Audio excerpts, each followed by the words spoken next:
Hi guys, I'm Lindsay Strand, and today on Sweet Talk, I'm making oatmeal raisin bars. These packable, snackable treats are perfect for a picnic or a bake sale, and as you'll see, they're super easy to make.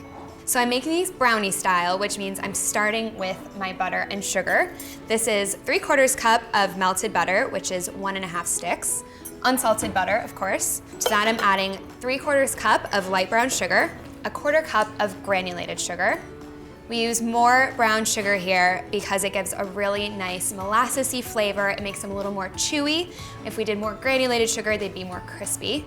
And then 1 egg, room temperature.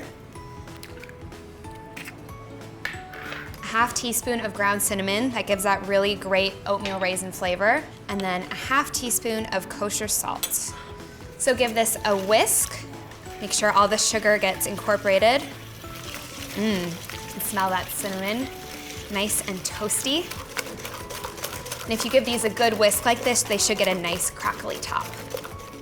All right, that looks good. To this, I'm adding 1 cup of all-purpose flour. Level it off. 2 cups of rolled oats. Really important that these are the old-fashioned kind and not quick cooking because you want to get that great chew and texture from the oats. And quick cooking oats will just kind of dissolve into the batter and not give it any texture. And then we have 1 cup of raisins. Now, the test kitchen's kind of divided half and half between raisin lovers and raisin haters. I personally am a fan of raisins, but I know a lot of people don't like them, so if you don't, you could always sub in chocolate chips, you could do dried cherries, you could do some other kind of delicious dried fruit, or just leave them out and make them like oatmeal blondies. I'll just fold this together. I love that you don't need any special equipment for this. No mixer necessary. You just need a bowl and a spatula and a whisk, I guess. All right, this is looking moistened. So I have an 8-inch baking pan. I've buttered it, lined it with parchment paper so it's really easy to remove. So I'll just add the batter to the pan, just like that. I'll kind of press it in with a little mini offset. You could always dampen your fingers and use those as well so you don't get sticky fingers. Just smoothing this out.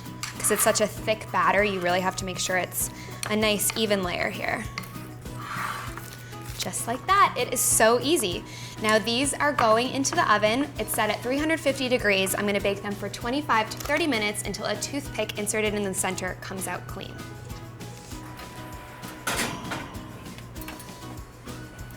So I took these out of the oven. I let them cool completely. My kitchen smells amazing right now. And I'm just gonna run a knife around the edges of the pan to make sure we don't have too much stickage here, which it sounds like there might be a little bit. You can hear how crispy those edges are. Let's see if that's good. Now this is why we have those little flaps. This is perfect. It's gonna come out clean. Just like that.